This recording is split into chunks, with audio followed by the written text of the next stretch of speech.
To that, I want to introduce you to a new concept in AllJoyn, which we call standardized interfaces.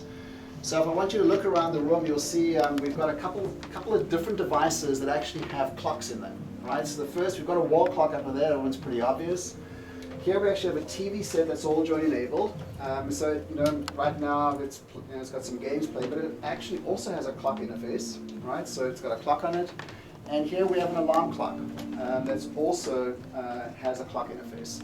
We've got some Wi-Fi enabled LifeX bulbs. They don't have a clock on them, but they're still part of the network. And we've got a Wi-Fi enabled teddy bear. So there are a couple of different devices around here, but really I want you to focus on the things that have clocks, because that's really important. What all these clocks have done is they actually use what we call the standard clock interface in AllJoyn, right? Which is a discoverable interface that I can discover from the mobile SDK. And then interact with that interface. So I'm going to go ahead and ask the SDK to basically discover all the devices in the room that have the clock interface. And it's showing that I've got 3 devices. Right? So it's basically the clock on the wall, the TV set, and the alarm clock all have the clock interface. And you can imagine right now we had a power failure, all the clocks have reset to flashing 12. Instead of having to walk around and basically set the time on each clock, using AllJoyn and the standardized interface, with one click of a button, I can basically set them all to the correct time. Right? So what's happened over there, I issued the command over here through the mobile SDK. It went out simultaneously to those 3 devices only, and using that standard interface, it set the time. It's another powerful feature of AllJoyn. Now we're going to go back a little bit to what you learned over there about events. And we're going to use events in a different way over here. We actually use some events to wake Bobby up. So you can imagine that Bobby's in bed, he's asleep. The first thing I'm going to do is I'm going to use that same clock interface that's on this alarm clock, and I'm going to set the alarm to wake him up. So I've set the alarm over here. It's going to come at the top of the minute, and it's going to issue an event. Right? That event's going to do a couple of things. The light will react to the event. I've got a Wi-Fi enabled light over here, and those LifeX light bulbs will also react to the event. And then one final thing, we have an AllJoyn enabled teddy bear, which will actually speak something out to Bobby. Right? Kind of scary, I know. It's not the kind of thing you really want your kid to experience, but Good morning. And then the teddy bear starts going, right? So these Good morning. Independent devices reacting to that one event, which was the alarm going off. Right? And I was able to set the alarm through a standard interface from my mobile SDK.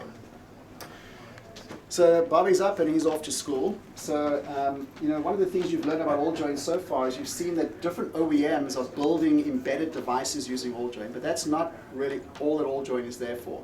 AllJoyn can be used for other things, and in fact we have a Unity binding in the open source, and Disney took that Unity binding and they created an interactive game out of it.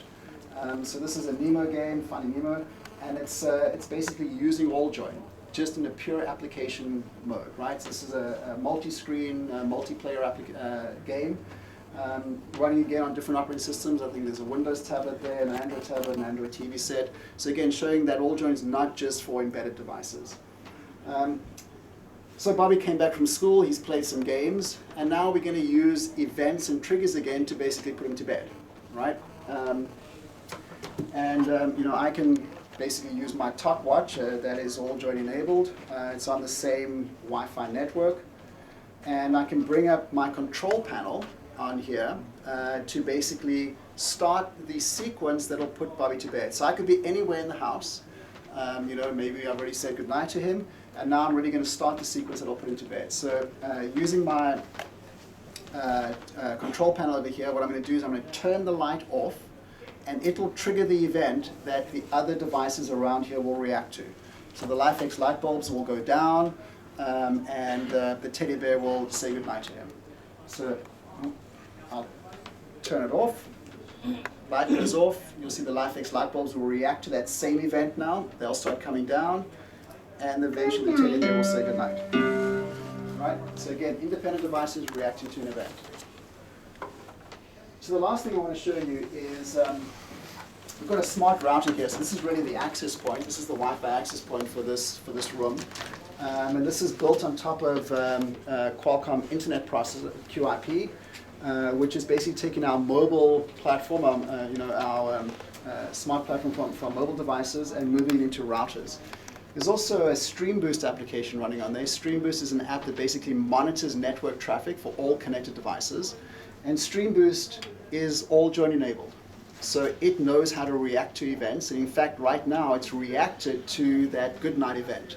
So it knows that all the devices in this room are in the night mode and shouldn't be streaming. But if your kid's anything like mine, he always sneak his tablet in and start watching YouTube after hours, right? And so Stream Boost now will pick up that activity and will do two things. It'll actually issue a notification, which again is a broadcast message throughout the network that that's readable by humans, and it'll also issue an event. And something will react to the event. In this case, I actually think the teddy bear will react to the event and tell Bobby he's supposed to be asleep. So assume now that this TV's upstairs, I'm lying in bed watching TV, Bobby's supposed to be asleep. I'll start streaming some YouTube, and immediately the notification appears that Bobby's watching TV, right? He should be asleep now. And the teddy bear tells him that he's supposed to be asleep, right? So again, notifications came, and he was told he's supposed to be asleep. So again, that's the Stream Boost application picked up a stream, so something independent, sent a notification, and generated an event.